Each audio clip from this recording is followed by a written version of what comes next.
tutorial, we're going to be exploring the theme of your major project, the afternoon tea. If you don't know anything about afternoon teas just yet, don't panic, you soon will. We're going to discuss it a little in detail now, and then you're going to have the opportunity to complete further in-depth research as part of your major project. So let's begin by looking at the design brief.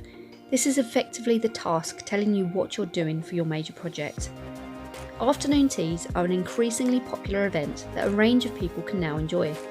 Imagine you are the manager of a catering establishment. This can be any type of establishment or business that provides food to the public.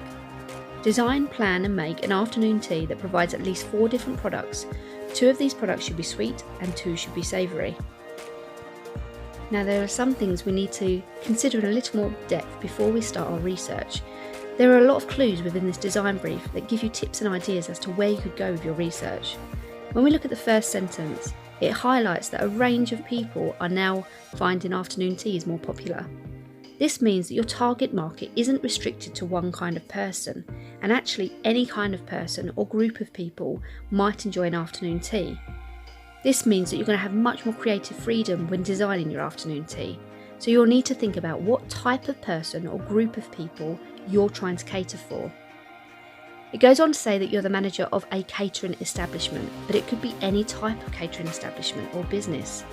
It could be that you're not established in a shop or a bakery or a restaurant, but you are a delivery service, for example.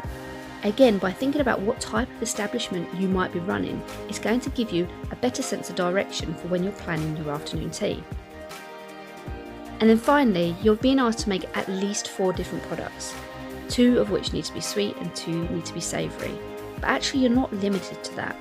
You could choose to make more products should you wish to challenge yourself further.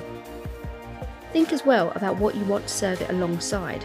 An afternoon tea suggests that a drink needs to be served with it as well. So what is an afternoon tea?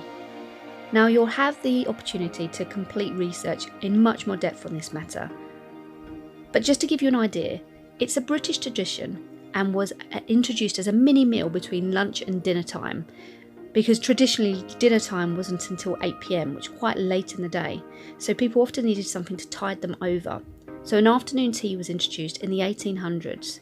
It was usually small sandwiches cut into finger size and sweets such as scones and cakes, served with a pot of tea. You'll probably find from completing your research that the afternoon tea has started to evolve a little. There is a traditional afternoon tea, and now there are more modern ideas and spin-offs from that. This is an opportunity for you to be creative. You could choose to follow a traditional afternoon tea when you plan your own, or you might decide to go in a different route with it, taking the principles of an afternoon tea but doing something a little bit different. It's entirely up to you. Completing lots of visual research is really going to be helpful in helping you decide what theme you want to follow for your own afternoon tea. The key tips I can give you here are that as this is your major project and your final chance to showcase your skills and everything you've learned in the course so far, be creative. Try and create something original. Showcase your skills. Don't play it safe. Really challenge yourself. You could even host an event for your entire family at home. Make it something really special.